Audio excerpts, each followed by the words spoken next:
Coping. Bon alors on vous fait une petite vidéo de présentation de notre nouvelle maison avec Dany. Je parle de notre Kangoo Millennium. Voilà. Alors on va vous montrer l'aménagement qu'on a fait chez des amis dans les Cévennes. Et du coup voilà, on a un petit lit comme ça. Alors, vous allez voir, on va vous montrer comment ça se passe pour l'ouvrir et tout ça. Donc là déjà on commence par des petites trappes qui permettent donc de ranger notre linge.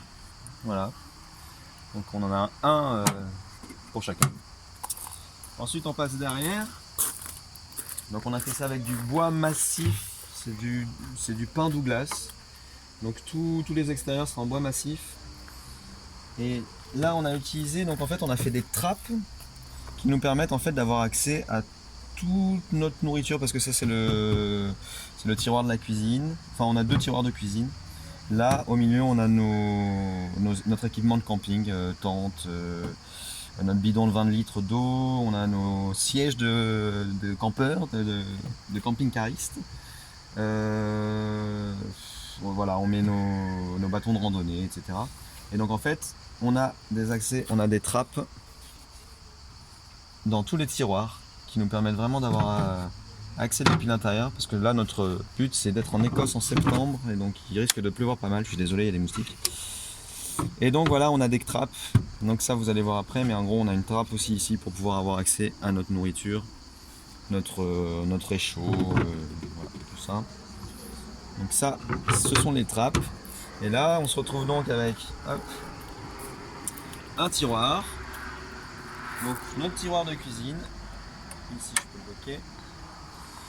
Donc voilà, on a la trappe qu'on voyait tout à l'heure, qui nous permet d'avoir accès facilement. Là ça peut être un petit plan de travail. Et ce plan de travail peut s'agrandir avec cette petite table qu'on a installée ici, avec des petits triangles qui nous permettent de retenir avec des charnières et un petit aimant pour le retenir. Et ça du coup là on a notre espace de travail, on peut couper des choses, on peut faire la cuisine, on peut mettre le réchaud là et puis cuire nos aliments. Voilà. Donc là, c'est notre petit tiroir de cuisine. On referme. Du coup là, on met notre barda de camping. Là, on a notre petite table de camping-cariste qui va bien. Donc qui est, en fait, c'est vraiment un compartiment séparé. Voilà. Voilà. Donc ça, c'est assez cool. Ça permet d'avoir une petite table pour être un peu partout. Et là on a un autre tiroir, c'est notre tiroir un peu à épices. Du coup on met toutes nos épices là, ou nos féculents, enfin riz, boulgour, etc. Là on a des petites boîtes qu'on mettra où on peut ranger des objets divers. Enfin, voilà. Et là on a surtout aussi un espace pour pouvoir mettre des bouteilles d'huile, bouteilles de vin, enfin voilà. Ensuite, donc ça c'est tout pour le coin cuisine. Et on va passer maintenant au lit. Alors, là encore une fois, on a aussi nos accès depuis l'intérieur à nos rangements de vêtements. Et le lit du coup, alors on va vous montrer ça. J'avance ça. Je vais avancer de l'autre côté.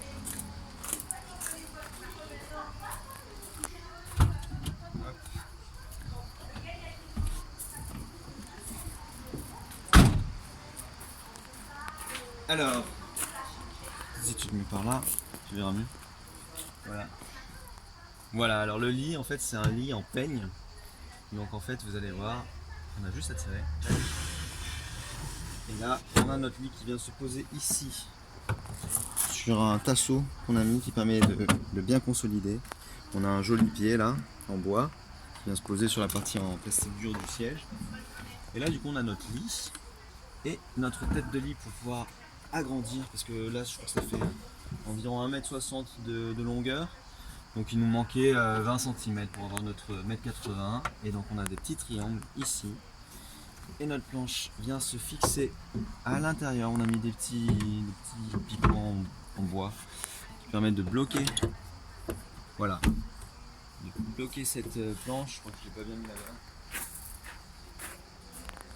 Et en gros, vous aurez compris l'idée, ça permet, voilà, d'avoir un lit bien solide, bien stable. Donc avec les lattes, on les a faites avec du bois massif aussi, de combien de centimètres, je sais plus. Je crois que c'était 2 cm, je crois.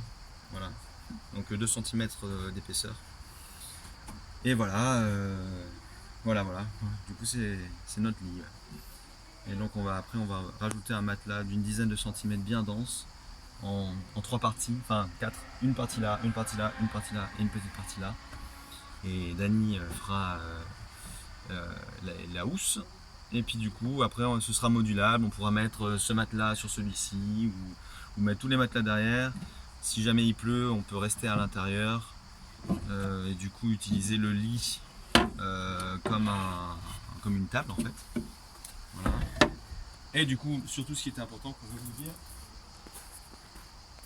c'est que parce que donc ce Kangoo c'est un véhicule particulier, c'est une voiture. Et donc ce qu'on voulait vraiment c'était justement pouvoir garder au moins un siège passager à l'arrière. Et là du coup en ayant cette forme en L, ça nous permet de garder ce siège comme ça disponible. Et là n'importe qui peut s'asseoir, il y a la ceinture de sécurité, donc c'est fonctionnel et ça permet de prendre des stoppers sur la route ou des copains ou voilà. Et aussi surtout c'est que ce caisson là il est aussi amovible, on peut l'enlever. Là on a deux petites deux petits loquets de valises là qui en fait voilà, s'enlèvent. Et en fait en enlevant les deux et en tirant après, bon je vais pas le faire là mais en fait en gros ce caisson est fixé par ça et par deux boulons qui sont incrustés dans le premier caisson de derrière. Et en fait on peut enlever ce caisson et du coup se retrouver de nouveau avec nos 3 sièges passagers à l'arrière. Et ça c'est vraiment cool parce que du coup là on va partir en voyage et s'il y a des moments où on fait du woofing, et ben on pourra toujours déposer notre caisson de linge dans la ferme où on sera et du coup se retrouver avec une voiture normale avec 3 sièges à l'arrière et du coup voilà être plus flexible, plus mobile. Voilà, c'était l'idée. Voilà, je crois que c'est un peu tout. Merci pour votre attention et à bientôt. Ciao.